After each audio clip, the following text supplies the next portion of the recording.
Барлықтарыңызға сәлем, қайырлы күн, менің каналыма қош келдіңіздер. Бүгін біз өте дәмді, бір жасағаннан желініп кететін, пісіруді қажет етпейтін, өте ерекше дәмді салат жасайтын боламыз. Ол үшін менімен бірге видеоның соңына шейін болыңыздар. Менің каналыма тіркелмеген болсаңыздар, міндетті түрде тіркеліп, лайк басып, комментарий жазып, менің каналымның дамуына өз үлестеріңізді қоса кетіңіздер. 200-300 граммдай сырымызды алып, кубиктап турап аламыз.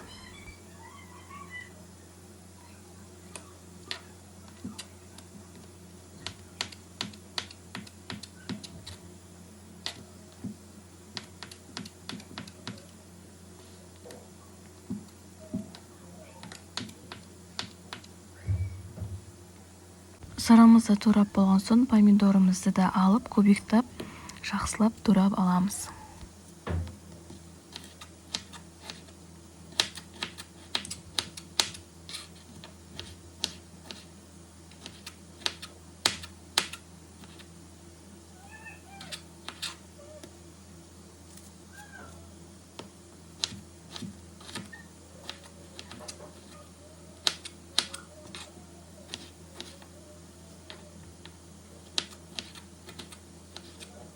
Помидор мен сырымызды жақсылап турап ыдысымызға салған соң, оның үстіне консервадағы фасолімізді, жүгерімізді және де қатырылған нан, яғни сухарикті қосамыз.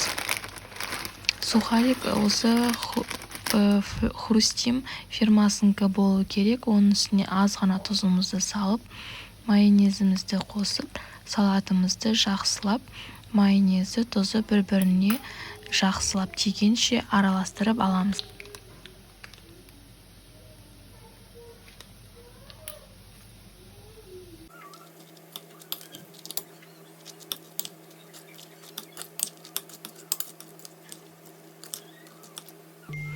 Не біздің салатымыз дайын болды, көріп тұрғандарыңыздай тез дайын болады және ешқандай заты пісіруді қажет етпейді. Міндетті түрде жасап көріңіздер, өте дәмді болып шығады және ерекше салат.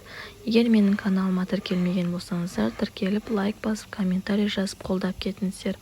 Келесі видеода жолыққанша сау болыңыздар. Күн сайын түрлі рецептермен бөлісемін, міндетті түрде тіркеліп алдыңыздар. Алдын ала рахмет.